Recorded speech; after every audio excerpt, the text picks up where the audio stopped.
Hello everyone and welcome to the channel. We are the Hollow Grumps. I'm Liam. And I'm Colm. And we're here today to bring you a report on two upcoming franchises, The Lord of the Rings and The Last of Us. And before we start, if you like what you see here, make sure to hit that like and subscribe button because we will continue to upload future content every Monday. And check out our Star Trek Picard live stream that will air after every episode. On Thursdays.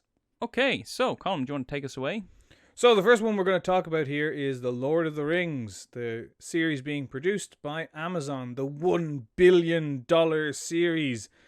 Now, there's a bit of news going around the YouTube at the moment that Amazon have fired all their writers for Lord of the Rings and their Tolkien expert Tom Shippey. The story was first reported by the OneRing.net from their alleged inside sources.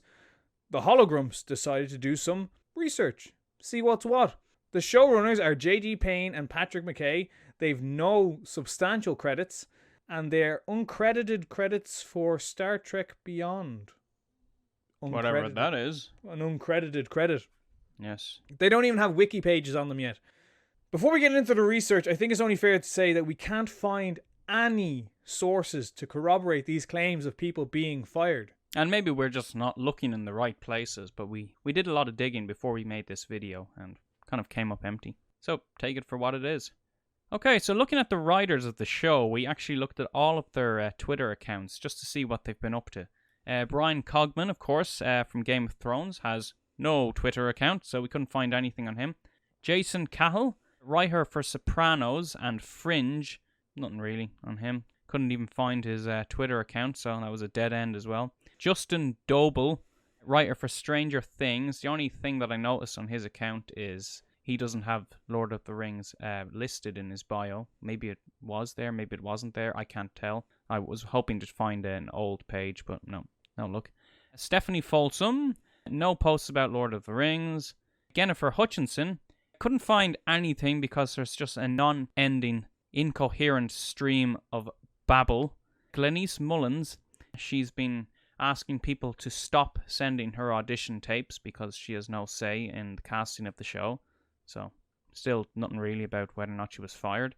And then Helen Shang, she's still using the hashtag Lord of the Rings, so again, it's nothing really there. Nothing of substance that would warrant making the video. We also looked at the Lord of the Rings on Prime account, which hasn't tweeted anything since February 8th. And we also looked into who that account is following, and they follow 35 people. One of them is the OneRing.net, the people who are reporting on this rumor that the entire writing staff and Tom Shippey have been fired and that the show is on hiatus. So it does add a tiny bit of credence, the fact that the Lord of the Rings on Prime account actually follows these people. Now, we can't verify any of the information mentioned in the OneRing.net livestream, and after digging into the writers of the show, because they're who were reportedly fired, we haven't found anything concrete on these allegations. Most of the writers are still there using the hashtag and going about their usual posting habits, at least on Twitter anyway. The Tolkien expert they allegedly fired, Tom Shippey, has not come forward with any news either. Just for those of you who don't know who Shippey is, why don't you just tell them a little bit about it? You see, he's a beloved Tolkien scholar and pretty much an expert in all things Tolkien, and his life in some ways has been described as a mirror of Tolkien himself, from his upbringing and through his scholarly achievements. He's devoted a huge amount of his life to developing and explaining the work of Tolkien, and he in fact had dinner with Tolkien himself when Tolkien read one of his pieces of work and Tolkien's agent was in the audience when he was giving this speech. We honestly can't find anything substantial to confirm these allegations. So this isn't the first time bizarre allegations have been made, of course, by the OneRing.net, and you can check out the Twitter link in the description below. But don't just trust what we say. Do your own research, come to your own conclusions. We could be wrong, but at this point, with the lack of evidence we found, we cannot in any way substantiate or confirm the claims that the writing staff have been fired. If we're wrong, we'll happily admit it. Lord of the Rings is the single biggest influence on our childhoods, more than Star Trek and Star Wars, and to this day, it's remained untarnished in our eyes. We desperately want to keep it that way, and we will always fact check these claims and allegations. And of course, I'd just like to add that if Amazon does go off the rails with this show and it turns out to be an absolute dumpster fire, so to speak, we will take the fight to Amazon. We will take the road to my city. That was a Lord of the Rings reference if you didn't notice. Yeah, and it's from the good old Boromir. Good old dead Boromir. And that brings us on to the Last of Us TV series. Yeah, so this was announced by HBO, and it's actually shaping up to look pretty interesting and pretty good. We don't have too much information on it at the moment, but we can tell you who's involved in the creative process. Now, the showrunner is Craig Mazin. He was actually the showrunner for Chernobyl as well. We have Neil Druckmann from The Last of Us game, the writer and creative director. The other executive producers include Carolyn Strauss from Game of Thrones and Evan Wells from Naughty Dog, who's the president. The Last of Us will be the first television series from PlayStation Productions, which is co-producing with Sony Pictures Television. And, of course, the series is going to follow the plot of the first game. Now, on paper, everything looks great. And, of course, HBO certainly has the money to adapt this project. They also seem to place great faith in their production team. And we can see this given what they allowed to transpire in Game of Thrones Season 7 and 8. And, oh dear, blame D&D. But having watched all of Chernobyl, I agree that this showrunner is definitely the right person to adapt this. And I would definitely recommend anyone that has any interest in seeing the type of work he will present to watch Chernobyl. The way he turned this catastrophe into such a creepy and apocalyptic world was just fantastic, and it was gripping.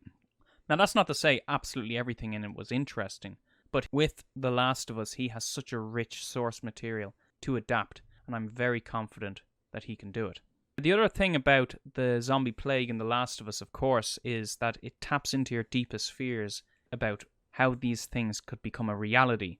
And it even adds scientific credence to the possibility of this form of outbreak. They take lead from the cordyceps fungal infection, which turns ants into these kind of zombies. And I believe that if they develop this further in the show, it'll only add to the terror. Unlike The Walking Dead, however, where there is seemingly no explanation or even possibility for a cure, the show has the potential to bring in old viewers of The Walking Dead who may have gotten tired of seemingly no end in sight. The only negative that I have for this show is I love this game. I just don't want them to screw it up, and it's been 7 years since the game came out, and of course the political climate has changed a lot since then, and producers these days just can't seem to resist the addictive pull to add polarizing politics into all their shows, and I really hope they don't do this because it's not necessary. They have a really rich world that's been created by Druckmann, and if they stick to what they've created, this show, I believe, has the potential to be one for the ages. Just imagine Hugh Jackman as Joel. Yeah, there's a lot of people that are saying, oh, Hugh Jackman should play it. Another person I noticed that would be great is Bradley Cooper. Oh yeah, absolutely. Yeah. He has the right voice.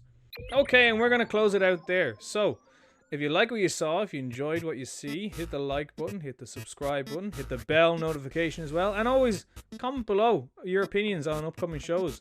Any excitement, any fears, let us know. We've been the Hologrumps. I'm Colm. And I'm Liam. And remember, existence is futile.